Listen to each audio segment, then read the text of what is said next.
What's up, y'all? Welcome to Choppa Stories. First thing first, man, I apologize for leaving y'all hanging for months. I know we talked about the justified homicide that I was involved in, and then we talked about the aftermath as well. And honestly, it was just a lot, bringing some of those things back to life, the trauma and everything I went through mentally. And it was a lot. So I shut down the Choppa Stories. But we're back at it, and we're going to start off with how did I become a bodyguard at 16 years old. I'm going to go all the way from the beginning. I grew up with 4 brothers. It was 5 of us. We got in a lot of fights. High school, 9th grade, I was about 14, and that's pretty much when it became my thing. I was always getting suspended from school, and I was known to fight.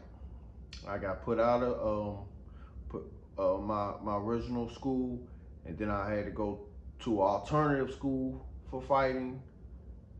Got put out of an alternative school for fighting. Then I also got put out of that one for fighting. So word got around quick that I liked to fight and I could fight. So anyway, the whole family kind of knew that was my thing. So my cousin Kaz, and this is how it all began right here. My cousin Kaz had a friend named, his government name was Jonathan, but his street name was Noodle. Noodle mom's house got broken into, and they were older than me. They was like 18, 19, So I'm kicking it with my cousin Kaz, and Noodle comes around. He telling us what's going on. His mom's house got broken into, and he knows who did it. Apparently he had the dude on film. They grew up together. They was actually pretty cool. And the dude is pretty much still, the dude that did it was still coming around acting like nothing happened, acting like he didn't do anything. And of course I'm like, hey man, you need to take care of that. That's your mom's spot, So this was my first paid, I don't want to say hit, but it was, because it wasn't a hit. I was brought there to, handle it. So anyway, I'm telling the dude Noodle, he need to take care of that. And he asked me, hey man, can you come along and just, handle it? I'm like, man, I don't know where this came from. I was 16 years old, but I was like, just give me, I'll do it for $150. I said, give me $150. So I think like a week go by, he calls me. I'm with my cousin Cass at the moment. We was growing up, I was real close with my cousin Cass. And he like, you still take care of that for me? I'm like, yeah. He had gave me like $113. I remember it was short until this day,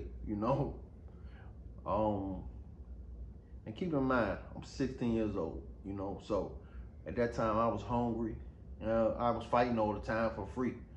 So to me, this was nothing.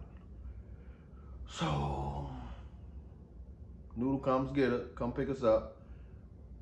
My cousin in the front seat, Noodle driving the car. Like I said, they older. And I'm in the back seat. We're gonna go pick up the dude, act like everything cool, and we gonna handle the situation. This is how much, like, I don't even know how to explain this, bruh. Like, this dude just went in his mom's house and took things out, burglarized his mom's house, and he was still like, you know, confident and comfortable enough to get picked up by Noodle, you know, to go smoke. I think the dude wanted some treat and wanted to smoke. So Noodle hit him up, was like, hey man, we're gonna hang out, we're gonna smoke. And I'm in my mind like, this dude, I'm like, he gonna stand him up. He ain't gonna show up. Nah, Noodle pulled up. The dude had his girl with him, had the nerve, had his girl with him. He had some popcorn in his hand. Little did he know, it was about to be a show. And he was a star. Anyway, he had his girl, he had his pop going. I'm in the back seat, so I get out. I let them in. His girl get in first, and he gets in second. So he in the middle, and I'm on the right side of the passenger side in the back seat of the vehicle. By that time, we was driving, and everybody smoked. You know, that was, you know, was I smoking? I don't even think I was smoking at 16. But I was with them. I was smoking a black and mild. I was in the car smoking a black and mild. And you could tell this dude, like, he started to feel like something was up. So he was testing the temperature. He was testing the waters. He was like, hey, can I hit your black? Because I'm sitting beside him. You know, I got to assure his face. You know, so he probably felt like he might be in some trouble. So he asked me, can he hit the black? I'm like, yeah, you can hit the black, cuzzo. So we driving, we get to our destination. It was a park out like Largo Woods. It was a park out that way. I'm not too familiar with the area, but I remember it was Largo, and it was a playground in the back where we all were supposed to go smoke, you know. But at this point, I'm like, man, we need to take care of this right now, you know? So I let him smoke the black. I get the black back. We all about to get out and go smoke. I get out of the car first, passenger side in the back seat. I get out, he right next to me. He attempts to get out. About time he landed his feet on the ground, boom! Just start dogging him right in the back seat of the vehicle. And this girl is screaming, like screaming to the top of her lungs. I'm like, yeah, you like to break into people's houses, boom, boom, boom. You know, just crushing them. You know, this is what I got paid to do. And I did it. Man, it was a scene, man. It was blood everywhere. It was pretty, yeah, it was nasty work. Sorry, y'all. So anyway, I finally get up off him. I'm like, yeah, I don't want to have to come back to see you no more. You know what I'm saying? He get out the car, he leaking, his eye like, it's like blood all on under his eye, his nose is bleeding, and he goes to Noodle. He like, you set me up. You know, you set me up. So then right there, you knew you was wrong. You knew what you did. And honestly, I couldn't believe a person could be that green, that bold, you know, breaking somebody's house, then think you gonna go ride with them and smoke with them and think you untouchable, you know. To me, that was just crazy. So that is what got my name out there. I mean, once I did that, I mean, we had all kinds of dudes hit me up, you know, to do some dirty work for them, or, you know, to just go with them, make sure they straight. So at 16, I was making a living off just being the muscle. So my cousin Cass, another one of his friends, Vic, he was like maybe like 20, 21, and he had reached out to me and was like, yo, you want to work security tonight? I'm like, security? I'm like, yeah, I could do that. You know, he's like, they paying $150, you know, for like 4 hours. I said, man, I'll be there. Send me the Addy. That was on a Friday night. That was the first time I ever worked security as a bouncer, you know. in the club, you know, and it was at DC Star. It was owned by this guy named Sonny, a little short Italian dude, and another little fella. But yeah, and they used to have like go-go bands there, so I didn't know what I was getting myself into, you know, but they was rumbling every night. You know, they used to have TCB. This when TCB was jumping, when it was, you know, it was 4 or 5 fights going on. Sometimes whole neighborhoods fighting against each other, and we, you know, breaking it up and getting involved, getting in fights ourselves. My first night I worked, I was in there rumbling, you know. But as a bouncer, more than likely, I learned over the years, half these dudes be intoxicated, inebriated, so you try to give them the benefit of the doubt, you know, and try to de-escalate as much as you can, you know. And I learned that over the years, you know. So that was the first night I worked at DC Star, and it all stemmed from that one night. Everybody knew, like, Mark, you know, I wasn't Mark Choppa, I was Mark Manley, you know. Mark Manley gonna get it done. Mark Manley will take the trash out. So I just became the muscle early, you know, even for older dudes. And, you know, I was good at it. You know, I loved doing it.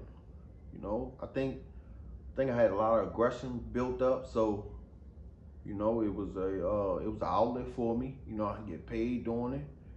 And honestly, I didn't like bullies. You know, I didn't like people that did, you know, foul things. And a lot of dudes was being taken advantage of, and I used it as an opportunity to make some money and to be there for other people. Because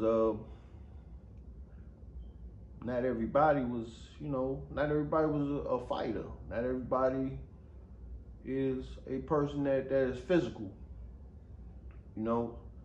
So I honestly just felt like it was my place, my calling, my duty, you know. So it started off like that.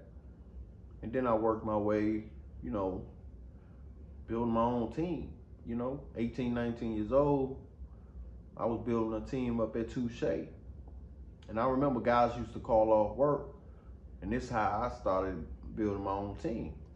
Guys used to call out of work, and Bernard, the owner of Touche, I don't know if you guys familiar with that, but it was a club on 8th Street. He used to have all the go-go bands there, Backyard,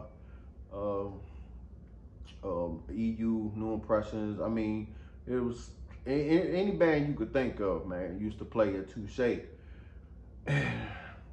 I will always come through, like, when he needed an extra guy, I'm like, I can get an extra guy.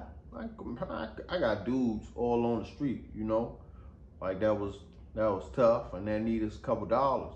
You know, a lot of times dudes that just getting out of jail, that did time, or that's just big and just brutally, you know, brute force, and I'll bring them on my team, you know, and feed them so they could feed their family.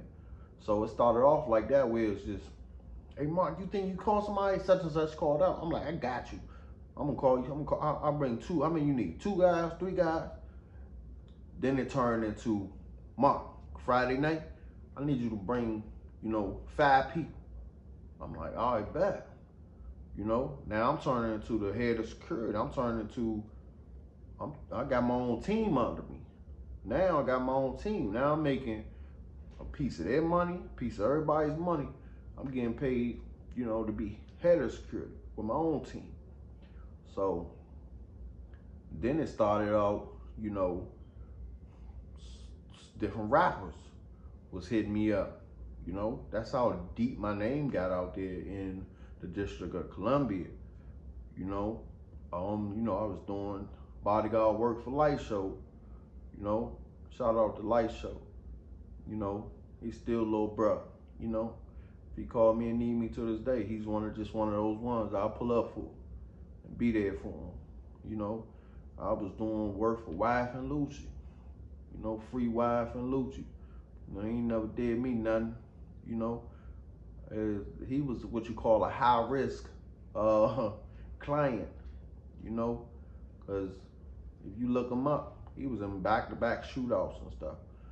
Me particularly, I was never in a shootout with Wife and Lucci. You know, while he was getting into it, I was never there. We always ran a tight ship, and everything always went smooth. You know, I was doing work for Pee Wee Longway. You know, shout out to Pee Wee Longway. You know, it was a lot of different rappers, and the more work, EP work, executive protection work I've done, the more my name got out there, and the more I was referred. You know, and it came down to just you know, always being on time, just, you know, living for it. You know, living and breathing. You know, executive protection. You know, working out twice a day. You know, paying attention to surroundings, learning de-escalation. You know, and just showing up. You know, because this kind of field, you really putting your life on the line, and it's not for the faint heart. You know, there have been many bodyguards that's been, you know, unalived. You know, and as you guys know, I was in a situation where I had to defend myself and unalive somebody. So it can go either way. You gotta be on point, and you gotta take it seriously. So, and this all stems from 16 years old, getting my name out there to help a friend of my cousin's, Noodle. So, y'all stay dangerous, be smart. I appreciate everybody tuning in.